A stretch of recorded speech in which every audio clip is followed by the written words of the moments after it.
Povo de Roma, seja muito bem-vindo ao canal A Roda, lugar onde você entende sim qual carro deve comprar. Hoje estamos aqui com ele, novíssimo Volkswagen Nivus GTS 2026, o carro que nos mostrou mais uma vez como amor e ódio andam juntinhos de mãos dadas, especialmente na internet. Ele que foi abalroado e castigado com os piores comentários possíveis para um carro, como se fosse uma pessoa, está aqui de volta para mostrar como é a convivência depois de 450 quilômetros. E ele passou por isso primordialmente por três questões. Primeiro, por ser um Volkswagen que está sempre no âmago do motorista brasileiro, com coisas até que lúdicas. Sim, uma infantilidade às vezes abarca parte da turba. Também por ser um GTS, todo mundo espera mais especialidades, mais desempenho, coisas mais extremas de quem carrega esta sigla. E também o preço, como se eles não soubessem que lá em 1990 um Gol GTS custava 30% a mais do que um Gol GLI com o mesmo motor e o mesmo câmbio. E lógico, ele sendo lançado a 175 mil, caiu na chibata do pessoal que tem como nervo mais sensível o bolso. Mas da lei da gravidade, da oferta e da procura, ninguém escapa. Mesmo assim, ele chegou a diversas garagens, vendeu bem e tiveram que ajustar o preço de acordo com a produção. Sendo assim, ele já subiu de preço e agora sai por 180 mil reais para começar, sem essa cor e sem essas belíssimas rodas de Hot Wheels. Bom, nesse vídeo eu vou te contar como ele anda, o quanto ele bebe, como que foi esse nosso contato bem longo e também se ele é melhor ou pior do que seus únicos concorrentes esportivos, entre aspas, de verdade, para uma categoria de compactos e subcompactos de terceiro mundo, como Pulse Abarth e Fastback Abarth. Também vou te contar se por essa grana você não consegue montar em um SUV ou em um sedã ou até em um crossover mais equipado, mais tecnológico, mais confortável, que ande mais e beba menos. Tudo isso só depois da vinheta, com os papais de Deus como Padre Quevedo, como Walter Mercado, como Silas Malafaia, como Padre Batista del Arco. Vai, Batista, Padreco, vai. Vai.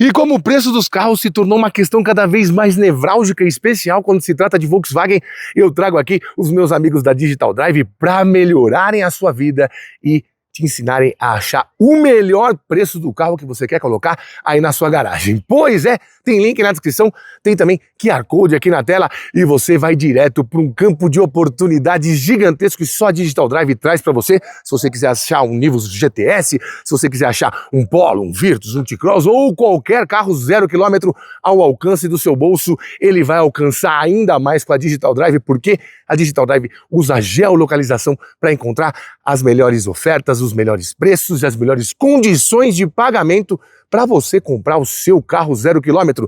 É uma ferramenta que, por geolocalização, encontra todos os carros perto aí da sua região e evita com que você fique batendo cabeça de concessionária em concessionária para encontrar o carro da sua vida. E o melhor, ainda tem um especialista dedicado para você, tem o arroba dele aqui, meu amigo Victor Piccoli, que manja tudo da ferramenta da Digital Drive e vai te ajudar a realizar o seu sonho. Mais ainda do que isso, na Digital Drive você não tem apenas uma ou outra marca, você tem todo o apanhado de 0 km com os melhores preços perto da sua casa.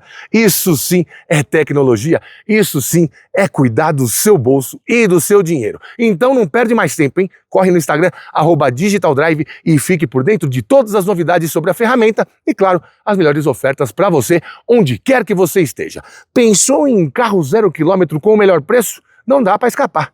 É Digital Drive na cabeça. Ainda que você tenha cristalizado na sua mente que a sigla GTS vem especificamente de carros alemães da Volkswagen, não vem. A Ferrari, por exemplo, já usava em muitos de seus carros, até porque essa sigla tem um nome italiano, Gran Turismo Sport.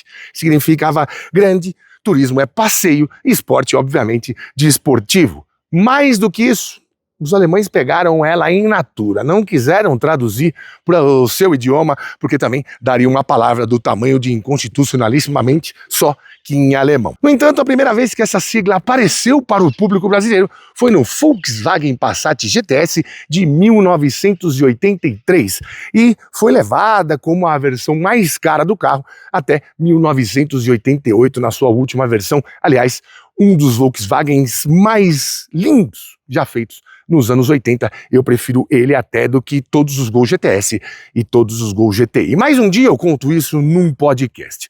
Em 1987, a sigla entrava na vida do Gol GTS.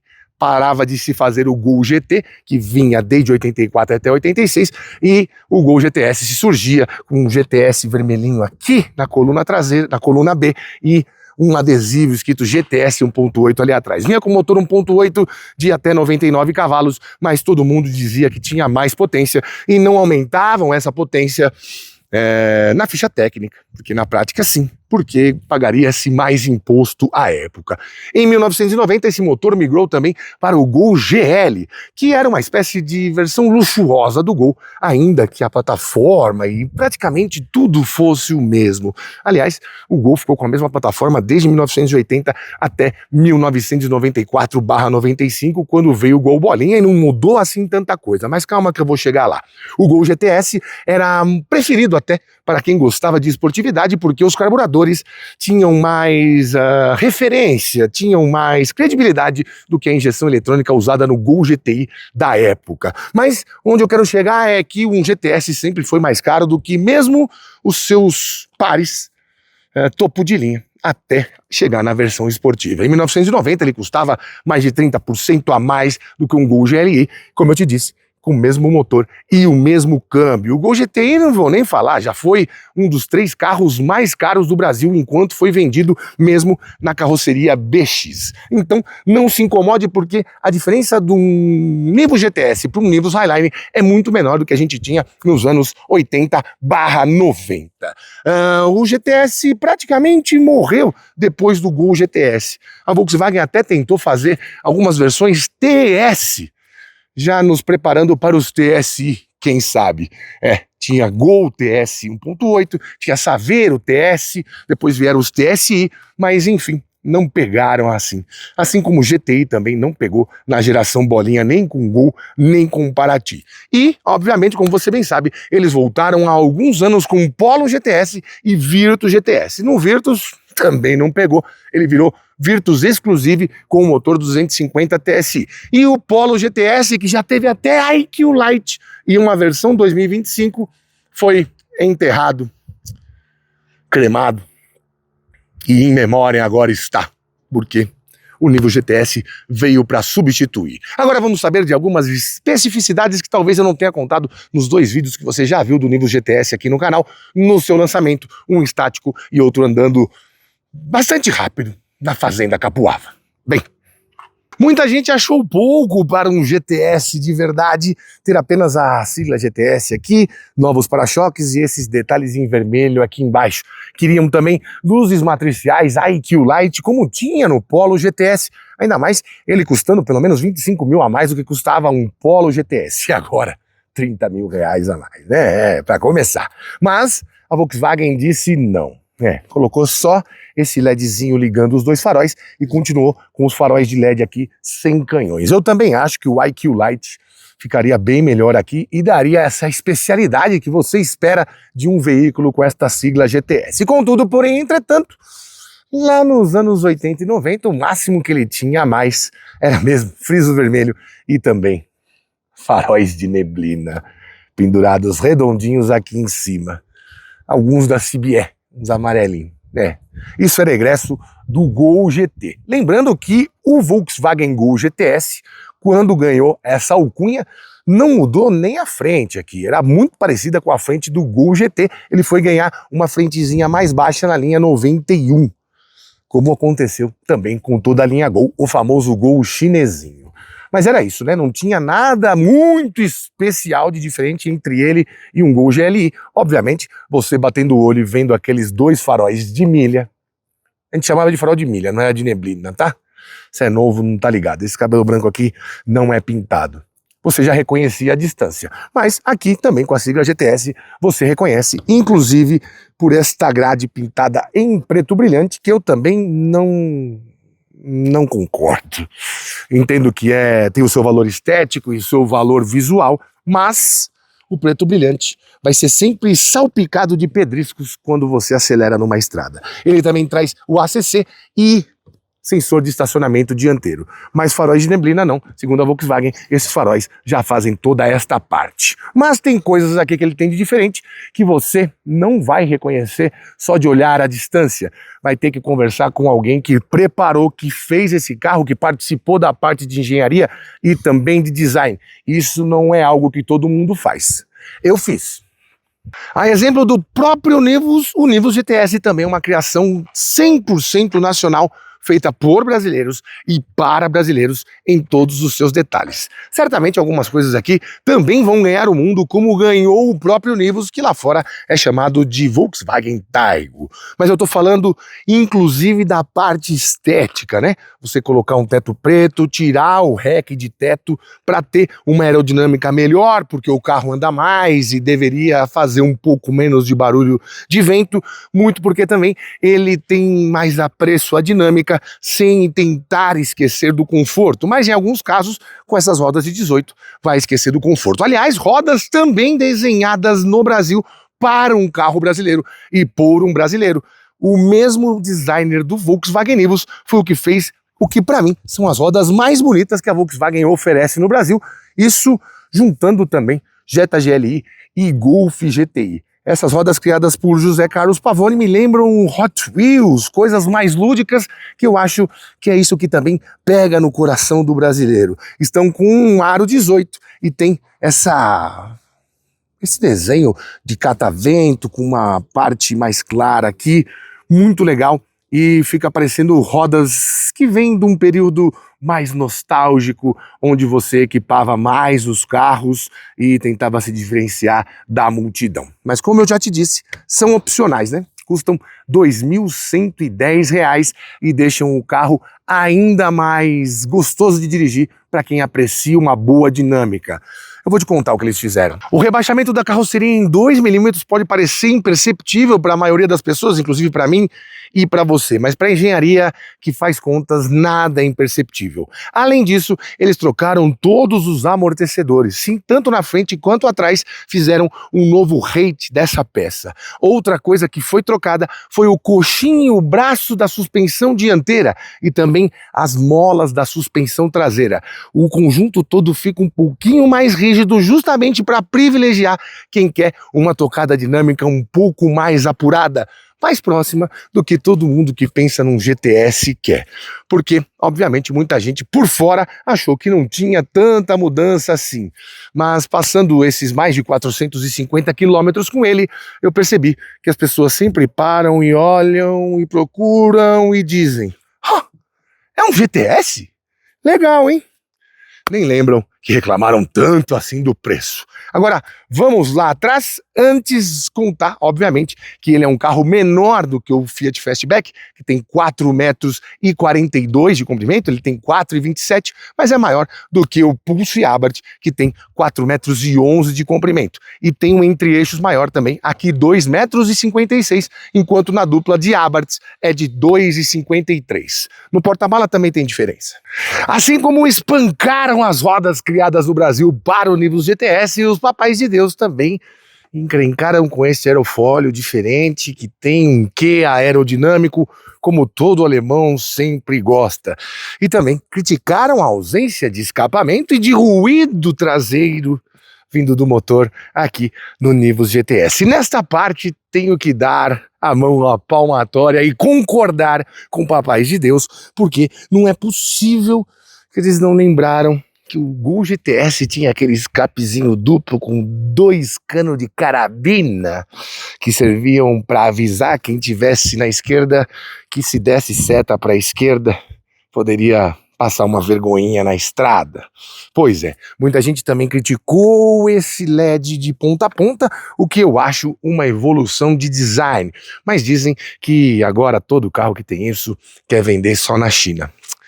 vai entender. Eu teria feito um para-choque um pouquinho mais abaulado aqui para frente e também tiraria esse GTS daqui e colocaria no canto, como era de praxe quando tinha o GTS.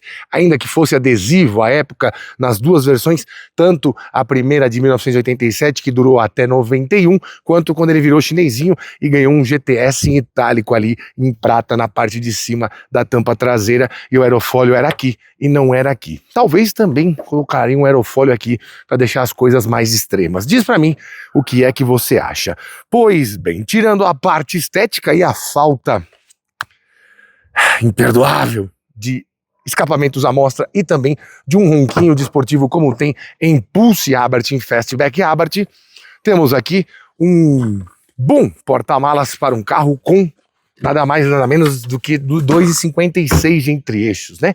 São 416 litros, na verdade 415 litros em modo VDA. Isso é 115 litros a mais do que o Pulse Abarth em modo VDA também, onde você coloca os cubinhos e não enche de água, mas são 101 litros a menos do que você tem num Fiat Fastback Abarth. Bom, lembrando ainda que, como todo bom carro brasileiro, ele tem um step, ainda que seja aquele fininho, de uso temporário, reposição rápida, que você não pode passar de 80 km por hora, mas de qualquer maneira tem, ainda mais com essas rodas de aro 18, de perfil baixinho, né? Muita gente diz que o Nivus GTS é uma mistura de Pulse Abarth com Fastback Abarth, muito porque ele tem esse visualzinho meio coupé, e não tem aquela coluna que parece uma vela de veleiro que você vê no Fastback. Eu não me incomodo tanto com aquela coluna traseira, mas as pessoas dizem que o carro é bem desengonçado por causa disso. Aqui a gente tem sim uma terceira janela e também uma coluninha mais fina, né? Me lembra até uma coluninha de BMW. O design aqui tá melhor resolvido do que no Fastback, e no Pulse é um pouquinho mais curto e um pouquinho mais estreita também, para mim um pouco mais agradável aos olhos, mas também não me incomoda a coluna do Fastback. Se você se incomoda, tudo bem, tá no seu direito. Agora vamos lá embaixo do capô, porque é isso que importa quando você pensa em siglas esportivas, seja GTS, GTI, GLI, Abarth, que mais que já teve? Não, teve umas ruins, hein? Teve umas ruins. Deixa lá, não vou nem falar, chega aí. Os fanáticos por técnica sabem. Aqui temos sim, deixa eu desligar aqui para não ficar esse pi, pi, pi. Aqui temos freio a disco ventilado na dianteira e sólido na traseira, e suspensão McPherson na frente e eixo de torção atrás. Isso é igual Fastback e Pulse Abarth. Os freios não, os freios do Fastback e do Pulse Abarth são a tambor na traseira e talvez sejam mais eficientes numa frenagem brusca, mas não tem assim tanta diferença. Que barulhão que fez estranho, acho que eu errei em alguma coisa aqui na hora de puxar. Bom, é bom lembrar também que esses pneus são 215/45, mesma medida de Fastback Abarth e de Pulse Abarth com rodas de aro 18. Bom, o que temos aqui é o indefectível EA211, que quando chegou foi chamado de maré do futuro. Sabe nada. E aqui também não temos manta acústica, o sindicato ficou maluco. O sindicato da manta acústica e do amortecedorzinho do capô se juntam aos sindicatos dos pais de Deus para reclamar de absolutamente tudo que praticamente não influencia em nada. Enfim, como eu sempre digo, quem escolhe o carro por estes pormenores é o mesmo cidadão que escolhe os chinelos pelo sabor.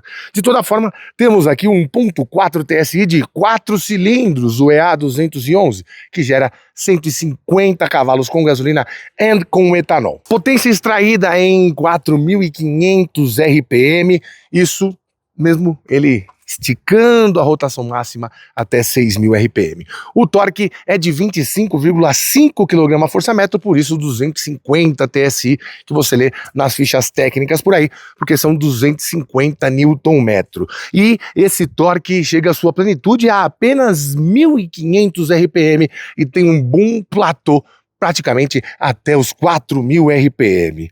Pois é, isso tá tudo atrelado a um câmbio AQ250, o automático, que aguenta até 250 Nm de torque numa vida útil programada como é a do carro 0 km. Lógico que tem gente que faz remaps coloca 32, 35 quilos de torque aqui, aí o câmbio vai pro espaço. O cara fala, esses Volks não aguentam nada. Tem que dar uma mexidinha no câmbio também, meu amigo. Bom, segundo o meu equipamento V-Box, ele passou longe do 0 a 100 que a fábrica determinou. Disse lá na ficha técnica que fazia 0 a 100 em 8,4 segundos. Eu não consegui ir melhor do que 9,1 segundos no 0 a 100. Ele foi mais lento até do que o Volkswagen T-Cross, que é mais pesado do que os 1.266 quilos que ele tem aqui. E bem mais lento também do que Fastback Abarth, que chega lá pertinho da casa dos 7 segundos. Eu não lembro exatamente quanto foi o tempo que a gente fez na última vez que passei um tempo com ele, mas, se eu não me engano, na ficha técnica tá 7,6. Ele faz mais próximo disso na vida real. Em consumo, pois bem, testei apenas com etanol e consegui médias de 7,6 km por litro na cidade e 11,8 na estrada. Não lembro dos números do T-Cross Highline, mas acredito que não tenha sido muito longe disso e deve ter sido um pouquinho mais econômico, tanto do que Pulse Abarth quanto que Fastback Abarth. O Pulse tem um peso parecido, o Fastback é mais pesado, mas lá tem 1.3 turbo de 185 cavalos. Eles não perderam potência no Proconv L8 e continuaram com 180 e 185, 180 com gasolina, 185 com etanol e 27,5 kgfm de torque, ou seja, 2 kgfm de torque a mais e nada menos do que 35 cavalos a mais. Por isso andam mais. Mas a vida não é só andar para frente, é também andar em linhas curvas. Mas antes, eu sei que você está preocupado de saber se os seus filhotes cabem ali atrás. E é isso que este animal de grande porte te mostrará. Eu acho que você não vai gostar. Vem ver. Pois é, isso é um problema pro Nivus, não? Ai, ai. Antes de mais nada, é sempre bom lembrar que não temos soft touch nas portas. E tem gente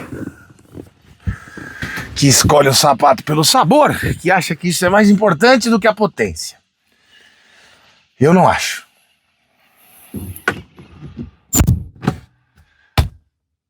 Não dá pra escolher o carro só por isso, gente.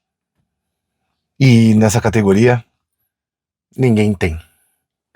Eu sei que vocês são críticos odiosos ou amantes fervorosos, mas tratem as coisas como entusiastas mais concisos. Bom, fico apertado aqui, tenho mais de 1,90 m em incontáveis quilos, o banco tá posicionado pra mim, mas isso é só pra você ter uma referência, obviamente. Boa parte das pessoas não tem o meu tamanho, nem o meu peso, nem as minhas medidas, muito menos o meu IMC. Mas aqui você vê. Se você for um animal de grande porte, vai sofrer um pouco, vai sofrer muito. E esses bancos são mais largos, né? Maiores, com mais abas laterais. Isso diminui ainda mais o espaço. Talvez um Nivus Highline você fique um pouco melhor. Temos saidinhas de ar aqui, tomadinhas USB-C. Deixa eu te mostrar aqui com a nossa geringoncíssima. Tá aqui, ó, saidinhas USB-C e saidinhas de ar. Muita gente criticou que não há isso, por exemplo, no Volkswagen Jetta, o que é realmente um escárnio. Aqui temos um pouco de sujeira, porque rodamos muito. E aqui temos o detalhe dos bancos. O coloring trim cada vez melhor aqui na hora que você olha os bancos dos Volkswagen, né? Umas costuras legais, muito bem feitas, e um material bom também, uma dureza boa, enfim. Faltou um encosto de braço aqui atrás, né? Mas, como você pode ver, diferente, por exemplo, de um Golf GTI, não tem os encostos de cabeça colados, né? São encostos de cabeça reguláveis. Jetta GLI também tem encostos de cabeças costurados. Muita gente fica louca com isso. Aqui temos um preto brilhante e de diferenciais é absolutamente isso que você vai ver. Deixa eu te mostrar aqui o acabamento. Um plástico com umas ranhuras, é um pouquinho diferente, mas no Terra ficou melhor. Aqui também poderia ter uma coberturinha, né? Mas é isso, a gente não sabe qual que é a margem de lucro num país onde você, desde 7 a.C., paga muito imposto para ter bens de consumo. Tributa-se tanto a renda quanto o consumo. Obrigado, Dom Pedro. e a todos os presidentes e ministros da economia que passaram até hoje por esse Brasilzão grande e sem porteira. É a realidade. E contra a realidade é difícil argumentar. Dá pra gente tentar melhorar. Depende de você. Vamos lá na frente agora, dar uma olhadinha como que ficou, o tanto de equipamentos que tem, e vou te falar também a diferença de preço. Não, no final eu falo a diferença de preço dele para os concorrentes. Vem cá, Chuchu. Opa, vamos lá. Lembrando que aqui também não tem nada de soft touch. Vai ter aqui, ó, um apoio de braço. Outro dia eu falei que em carros esportivos, quanto menos peso, melhor. Mas não é para justificar não ter soft touch, por exemplo, na porta de trás de um Golf. É só uma máxima da física. Você pode escolher o carro que você quiser. E nenhum carro que eu apresento aqui, a compra é obrigatória. Beleza? Temos aqui também uma soleirinha escrito GTS, um detalhezinho, né? Poderia ser uma soleira iluminada, mas não é. Aqui também temos essa costurinha e temos batidinha de porta bem alemã, ó. Poderia ter um sonzinho melhor, admito. Bom, um carro de 180 mil deveria ter bancos elétricos, mas não foi isso que a gente viu aqui. Não é isso que a gente vê aqui. Mas são belos bancos. Tem uns detalhes aqui, como eu te falei, o Color and Trims da Volkswagen vem se aprimorando bastante nesses detalhes internos e, de acordo com o tanto de críticas que vocês têm, talvez lá para 2030 a nova geração da MQB A0 venha com soft touch nas portas e talvez 20 cavalos a menos no motor para satisfazer quem não é assim tão apaixonado por carro e mais pelo que eles têm, não pelo que eles são. GTSzinho aqui em baixo relevo e bancos inteiriços, como é moda nos carros alemães. Essa parte aqui, para você que é maiorzinho, tipo eu, toda vez que você entrar, vai dar uma beliscada no sândalo. Se é que você me entende. Ai, sempre pega. Ai. Posição de dirigir entre os SUVs compactos que você pode comprar está entre as melhores aqui no Nivus, ainda que eu faria um ajustezinho mais para baixo, justamente para animais de grande porte. Não temos teto solar, especialmente nessa carroceria MQB, que tem 2,56 de entre-eixos. Só temos teto solar no T-Cross, que é a carroceria com 2,65 de entre-eixos, ainda que não temos no Virtus Exclusive, muito porque o teto dele também é menor e tem uma questão de rigidez torsional e também uma certa dependência nossa dos padrões mais rígidos que os alemães impõem para todas as fábricas de carro que constroem Volkswagen fora da Alemanha. Entradinha aqui com um botãozinho e fácil mundo, sempre com este alerta de pressão de pneus dispare aparecendo na sua tela.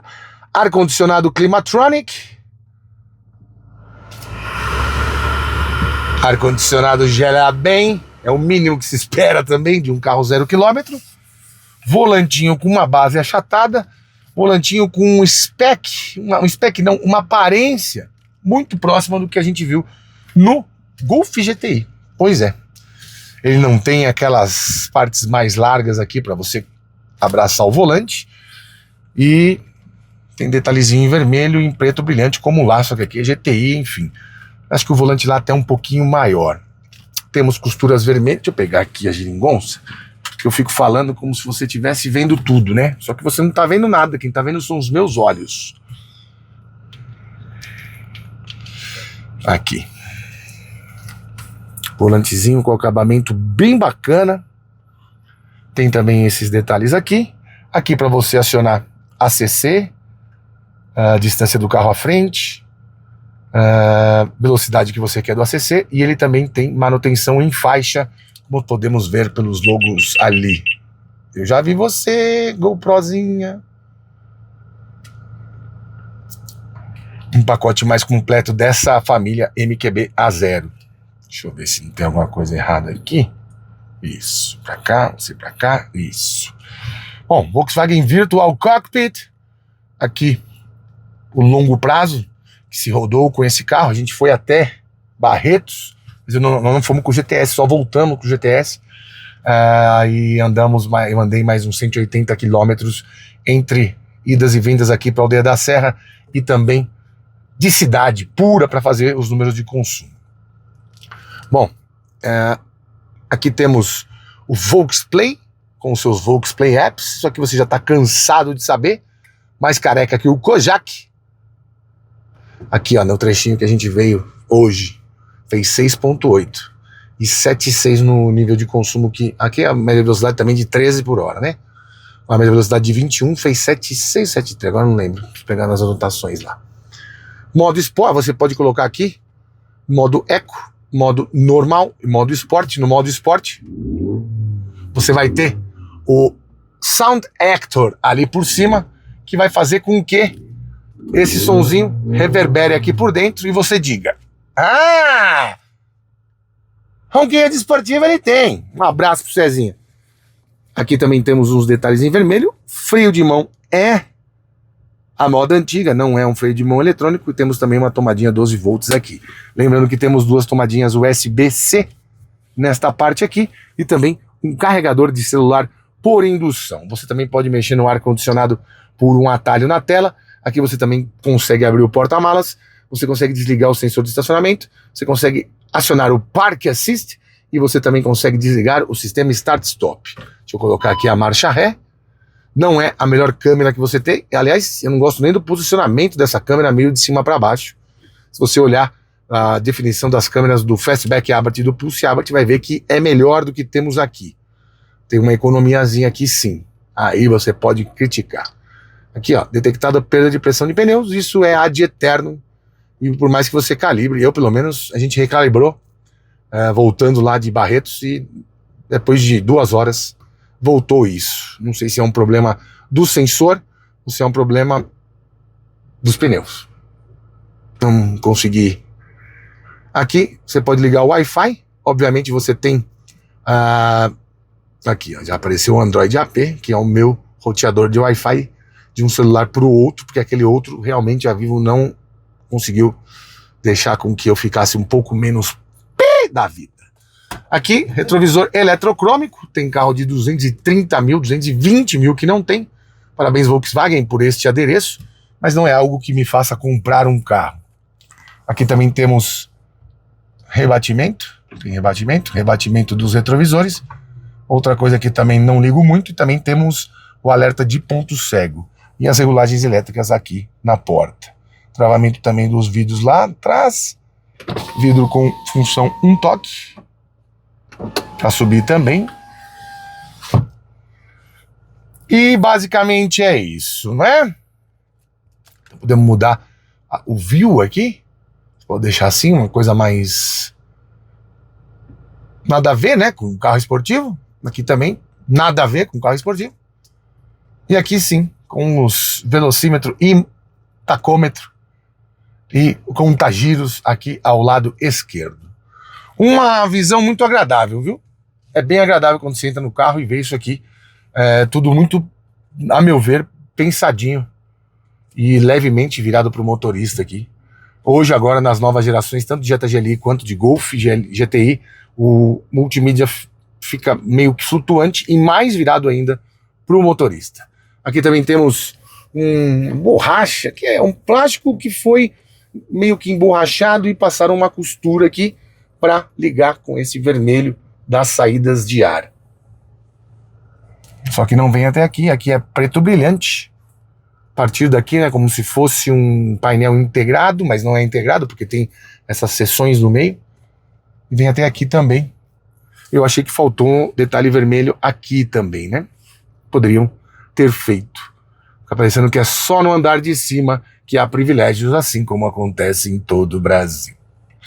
Bom, aqui também tem detalhezinho que você vê preto brilhante e característica do Nivus mesmo isso, né? Essa parte daqui é mais alta do que o fim da borracha aqui, né? Aqui fica mais alto. Quando você abre o vidro, tem essa parte aqui. Isso aqui é algo que me intriga. Ah, e claro, para você que é um hater inveterado, saiba, os botõezinhos estão aqui sim, para ligar os faróis desde que Judas beijou Jesus. Aqui, regulagem de altura do farol, funciona bem também. E basicamente é isso. Não tem som assinado, não tem soft touch aqui por cima. Talvez por isso algumas pessoas que têm o carro há 3, 4 anos reclamem um pouco dos barulhos, porque essa parte fica muito exposta ao calor e ao sol e à luz, e com o tempo essa vai correndo dilatação, volta, dilata e volta, e com o tempo acaba fazendo barulho sim. Lembrando que ele tem, sim, 6 airbags, e agora vamos acelerar para ver como que ele se comporta, especialmente em trechos de estrada que a gente gosta mais, né? Mas vou mostrar também como ele anda nas lombadas. Bem, bom, já estamos aqui no que conhecemos como Centro Nervoso de Aldeia da Serra. Pois é, Start Stop entrou, já voltou. Vou voltar aqui para a posição Drive, ou deixar no modo Sport, mas adiantando que tanto a função Eco, quanto a normal, quanto a Sport, as mudanças se destacam em transmissão, som do motor, direção, ar-condicionado e no ACC. Na questão do ACC, é como ele vai retomar a velocidade. Você está com o carro à frente ali 80, ele vai seguir, só que você está programado para andar a 120. Se você deixar o ACC no modo Sport, ou se você estiver no modo Sport com o ACC ligado, ele vai chegar a 120 mais rápido. É mais ou menos isso que acontece. E o ar-condicionado, em modo Eco, funciona menos potência. Eu ia falar eficiência, mas não é. Potência, justamente porque o ar-condicionado influencia no consumo de combustível, e quando você coloca no modo Eco, ele faz com que o ar-condicionado influencie menos no consumo de combustível. Vamos sair aqui, já estou com o meu cintinho, porque este sim salva vidas. Lembrando que ele tem um porta-objetos pequeno aqui, que é mais um porta-joias, e temos dois nichos aqui para você colocar a sua garrafinha barra lata. Outro dia, uma tia minha comprou um GWM Tank. Falou comigo, tá, não sei o que. Eu falei, pô, pode ir que é bom. Ela gosta de fazer uns off-road aí e tal, fazer umas aventuras. Aí ela mandou, a primeira foto que ela mandou do carro, minha garrafinha de água não cabe no porta-garrafa. Falei, melhor trocar a garrafa, né? Vai sair mais barato. Um beijo pra minha tia Graça. E pra minha tia Nice e pra minha tia Vera. As minhas tias veras. Vamos seguir aqui. Eu já deixei o microfone sem o noise cancelling, ou cancelamento de ruído, para você ouvir o ronquinho desportivo que temos aqui dentro. Vai vendo. Também temos pedal shifters, né? Muita gente fala, não, carro esportivo tem que ter pedal shifters. Eu falo, é besteira, ninguém usa essa porcaria. Eu gosto. Gosto que tenha. É um carro ágil, isso não dá para negar. Eu também acredito que as configurações do Zaquê 250 poderiam ser um pouquinho mais ácidas. Porque às vezes em alguns momentos eu acho que ele é meio lento para um carro com pretensões mais esportivas. Mas sempre é bom lembrar que o GTS nunca foi um extremo de nada. Ele sempre era uma versão esportiva da versão mais luxuosa.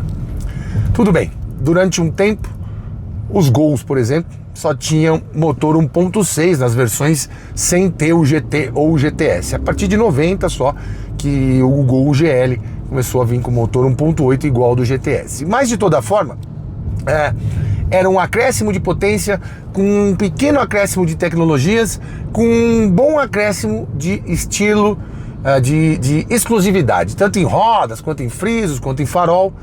E exatamente isso, exatamente esse conceito que a Volkswagen do Brasil rememora quando lança o Nivus GTS. Ele tem um motor que não tem em outros modelos do Nivus, todos são 1.0, T200. Aqui é um T250, T200 é Fiat. Ele é um 200 TSI, aqui é um 250 TSI. Aí acontece como aconteceu lá em 87, quando o GTS virou o esportivo do Gol. Ele tem uma diferenciação externa não tão marcante, mas também lá fora, lá atrás não era tão marcante, a não ser pelo aerofólio. Ele tem diferenciações interessantes quanto às rodas, exclusividades, apesar de que o Nivus GTS sem opcional de 2.110 da roda. Ele vem com a mesma roda do Nivus Outfit, algo que não acontecia antes. Aquelas rodas gota eram exclusivas do GTS. E ele vem com detalhes como a suspensão mais firme, uma diferença importante de motorização, né? No caso 1.0 e 1.4. E também no caso do GTS era um escapamento mesmo, aqui é uma reverberação do Sound Actor, o ator de som do veículo, mas que você não vai encontrar em outros livros, você vai encontrar apenas neste carro. Agora só nesse, hein? Polo GTS não tem, nem o Virtus Exclusive. Agora o Virtus Exclusive eu não sei. Aliás, o Virtus Exclusive 2025 tem umas rodas lindas também, né? Mas ainda acho essas mais legais. Os gatunos de roda fica louco, fica tudo de olho. Tem que guardar sempre no estacionamento. Bom, em lombadas, galetas e tal, a diferença dele pro Nivus normal não é tão grande, porque ele manteve os 17 centímetros de altura, perdeu alguns milímetros, como eu te disse, e perdeu 0,3 graus de ângulo de entrada, de 18,6 para 18,3. E ângulo de saída permaneceu o mesmo, 26,4. Vou pegar uma curvinha aqui para você ver. Ó, mano, não canta nem pneu, velho. Eu te juro, eu subi e desci umas 4 vezes aqui a Aldeia da Serra, de uma maneira um pouco mais dinâmica, sem infringir as leis de trânsito. Mas, cara, eu fiquei indignado enquanto o carro é no trilho. Cara, ele é muito no trilho. Não deu pra entender isso assim no Capuava? Até deu pra entender, porque a gente andou bem rápido com ele lá. Mas numa situação de rua em que um pouco mais de velocidade já diferencia muito do tráfego normal e as curvas têm, às vezes tem inclinação negativa, às vezes tem um buraco no meio, uma ranhura no asfalto, e como eu passo aqui certamente com praticamente todos os carros que são gravados, que passam dias comigo, cara, como o carro é na mão. É o melhor jeitinho alemão que faz carro mesmo. Quando você pega, por exemplo, o A35 AMG comparado com o A200. Sabe aquela diferença que você vê de dinâmica, de como a direção se comporta e até de como vai ser a reação do câmbio e da saúde do motor? É mais ou menos isso. Eu fiquei até meio indignado que esse carro foi mais lento do que um T-Cross.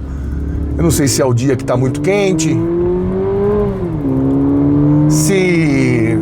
eu não entendi, eu não entendi. Não entendi. Mas em capacidade dinâmica, certamente você não vai encontrar em outro peito a mesma estadia. Cara, ele é muito bom. Direção precisa, grip e o trabalho do freio também diferente. Eu sou um dos caras que acho que para carros pequenos a diferença que se tem entre o freio a disco e o freio a tambor não é suficiente para que seja proibido um freio a tambor, mesmo em carros com potência perto dos 200 cavalos. Mas o ajuste feito aqui, cara, é muito bom de frenagem, é muito bom, você não precisa nem muita força no freio, é uma calibração que qualquer um que gosta de carros um pouquinho mais apimentados vai achar de bom gosto. Esse cara tá andando com essa motinho torta aí, meu Deus do céu, capacete no meio da cabeça. Vou pegar um radarzinho aqui. É tranquilidade pra frenagem. Vou fazer a curva aqui um pouco mais rápido. Eu não ouço o barulho do pneu em nenhuma curva que eu faça, de tão boa que ficou essa nova calibração de suspensão. Realmente uma especialidade do carro, né? Isso já havia acontecido no passado também. O Gol GTS tinha umas especificidades além da potência extra com relação aos AP600, como eram chamados os motores, 1.6. Depois eles tiveram também CHT, quando teve a Auto Latina, enfim. Mas, que era os AE, né? Sempre tinha essa mascara. AE, alta economia, AP, alta performance. Mas ele tem um viés diferente. E eu acho que quem compra um GTS está procurando isso, né? Muita gente faz a crítica, xinga, tal, especialmente quando é Volkswagen, fica parecendo uma coisa meio orquestrada.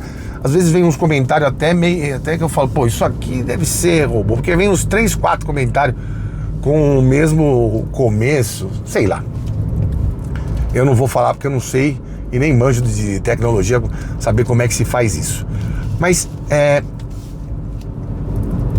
eu acredito que muitos dos que detonam os carros, eu não estou falando só do nível GTS não, com os Abarth acontece a mesma coisa, aquela piada do freio a tambor, tal, ainda que tecnicamente num momento de estresse, de muitas frenagens consecutivas, sim, o freio a tambor vai fadigar antes, mas o que importa mais é o peso do carro e como que é o sistema mesmo de freio completo, né? Muito mais do que o último componente ali, sempre lembrando que o freio a tambor é mais barato de fazer a manutenção. Mas voltando ao tema, eu acho que muita gente que mete o pau, tal, tá se esmerando, se escorando em opiniões que não são próprias, né? É importante você ter a possibilidade de ir numa concessionária fazer um test drive. Você não precisa comprar o carro, mas você pode ir lá fazer o test drive, conhecer um pouco melhor o carro, entender se ele é mais durinho, se ele é mais na mão. Óbvio que você não vai ter um longo alcance para poder passar por diversas situações, mas esse contato às vezes é bom, cara, porque às vezes você quer um carro um pouco mais esperto e tal, e de acordo com o que você ouviu falar, o que você mediu na ficha técnica, você acha que o carro é muito pior que o outro. É que nem o caso desse carro, você vai comparar os números de desempenho, inclusive os oficiais, inclusive os que eu meço aqui. Ele, na frieza dos números, é muito pior do que... Muito pior não, é pior do que Fastback e Pulse Abarth. Mas na prática, na realidade, na bigorna da realidade, cara, eu não faria essa curva que eu tô fazendo aqui com a mesma capacidade num Fastback Abarth. Certamente eu ouviria o som dos pneus, porque é um carro com centro de gravidade mais alto, é um carro que não tem a suspensão retrabalhada tanto na dianteira com um novo braço, com novos coxins, quanto na traseira com novas molas, quanto em todo o conjunto com novos amortecedores. Eles têm também a diferenciação deles, mas o padrão ali que a Fiat, Stellantis no caso, quer chegar é ter um equilíbrio muito mais próximo de conforto 60, esportividade 40, mesmo em carros esportivos, do que aqui na Volkswagen, que vai ser nessa proporção 70-30, 75-25. Aqui eles seguem uns padrões que eu acho que já vem de uma cartilha de mais tempo, né? Tem mais tempo de Volkswagen no Brasil fazendo carros esportivos do que de Fiat. E Abarth nem se diz. Mas a Fiat também tem uma tradição com o 1.5R, o 1.6R, o no Turbo, as versões Sport e T-Jet, enfim. Mas ali não é uma veia que você vai falar, cara, isso aqui é o esportivo definitivo quando a gente pensa no carro nacional. É diferente. E também é muito ruim, né, quando você tem, por exemplo, um Hyundai Creta que faz 0 a 100 mais rápido do que todos esses carros e não tem nada de esportivo. E a versão N-Line agora sim vai ganhar esse motor 1.6. E pegamos um trânsito aqui. É isso que eu falo, né? Quando eu vou para um lugar de gente muito rica, geralmente eu tô de calça jeans e tô trabalhando. Quando eu tô num carro que é um pouquinho mais esportivo para mostrar para você, ou é numa pista que não dá para você ter uma comparação com ao redor, porque você tá andando sozinho ali, sem competição, ou pega-se o maior trânsito da história da Castelo Branco. Bom, de toda forma, eu acho que eu deixei claro, ó, um Puminha ali, ó, Puma, outro carro que usou GT e GTS na sua vida, né? O fim da Puma também é uma tristeza para nós. Outra marca que usava vários parâmetros de Volkswagen para calibrar seus carros também. Bom, eu espero que você tenha entendido com clareza o que significa esse GTS.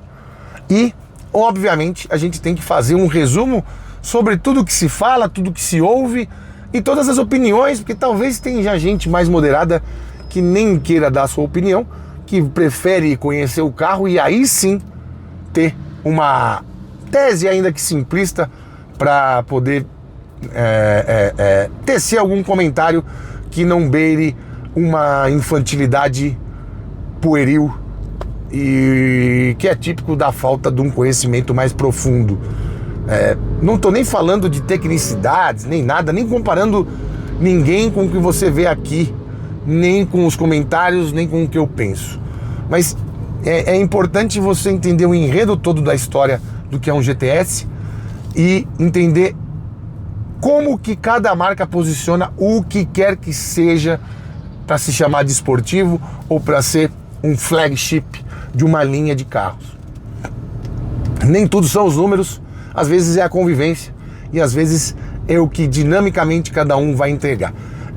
Isso é claro no mundo, desde que o mundo é mundo. Você tem números muito piores de Porsches contra esportivos italianos, por exemplo, e quando eles vão para uma pista, os esportivos italianos têm que passar por diversas modificações para poder acompanhar um Porsche, que certamente no 0 a 100 vai ser mais lento, que certamente numa retomada vai ser mais lento e numa velocidade final também, mas na hora de você acelerar, o peso-potência e 60 anos de expertise fazem diferença. O que dizer então dos Caterham? O que dizer então dos Ariel Atom? O que dizer, enfim, de um monte de marca, um monte de carro, os Lotus, por exemplo, que surpreendem não pelo que você lê, mas pelo que você sente quando dirige. É mais ou menos isso que aconteceu aqui. Mas eu entendo, tanto os amantes, quanto os críticos, quanto todos. E vou contar isso pra você assim que eu conseguir pegar um retorno. Vai levar uns 40 minutos, o sol já vai estar bem baixinho. Será que vai dar tempo? Vamos lá. Saco, não deu nem pra mostrar o ACC, nada. Foda. Pois é, meu caro amigo youtuber espectador, entre os críticos odiosos, os amantes fervorosos e os entusiastas mais concisos, fico com os três. Obviamente que você pode criticar, afinal, ele é mais fraco, menos potente, tem menos torque do que seus principais rivais e é mais caro. Pois é, saiba que ele é um pouquinho só mais caro que um Fastback e bem mais caro do que um Pulse Abarth. Mas os amantes fervorosos dirão, ainda bem que temos de volta a sigla GTS, e isso é muito bom, e também é muito bom porque dinamicamente ele representa tudo o que se esperava de um GTS num carro compacto barra subcompacto de terceiro mundo. Isso não dá para negar. E para os entusiastas mais concisos, sim, o GTS sempre foi isso, nada de extremidades, nada de especialidades rumo ao Olimpo, era só um bom carro esportivo perto do modelo que era o topo de linha antes. Mas a gente precisa aqui falar de mercado, do seu bolso e como ele entraria como uma luva ou como um dedal na sua vida. O Nivus não tem nenhuma especialidade a não ser a dinâmica com precisão que você não vai encontrar na concorrência, mas eu também acho o preço bem salgado. Contra o Fastback, pelo estilo, pelo que tem de equipamentos e mesmo andando menos, acho que ele poderia ser a minha escolha. Gosto mais de carros assim do que com aquela suspensão mais soft, quando se trata de esportivos. Mas quando se trata de esportivos, mesmo assim, você não pode esquecer do seu bolso, e esse carro é pelo menos 23 mil reais mais caro do que um Pulse Abarth mais caro. Sendo assim, entre os esportivos, o Pulse seria a minha escolha, porque anda mais, bebe um pouco mais, mas 23 mil reais no bolso, dá para fazer umas boas festas por aí, algumas viagens, inclusive com ele, que tem uma suspensão um pouquinho mais soft para você rodar nesse Brasilzão grande sem porteira. Mas por 180 mil, quase 190 mil, você tem um universo de escolhas. E nessa semana, por exemplo, eu vi que um Kawasaki Tigo 8 com motor 1.6 de 187 cavalos, 7 lugares e com todas as assistências que você vai encontrar também no Nivus GTS, sai por 190 mil reais. Dando valor no dinheiro, você nunca vai escolher nenhum dos três esportivos e vai ter um carro maior, mais versátil e que talvez ande até igual. Não vai te dar o mesmo prazer, mas vai te dar a certeza de que você não jogou dinheiro fora. Carro esportivo é para quem gosta de carro, não só para quem quer se dar bem. E com esta bomba...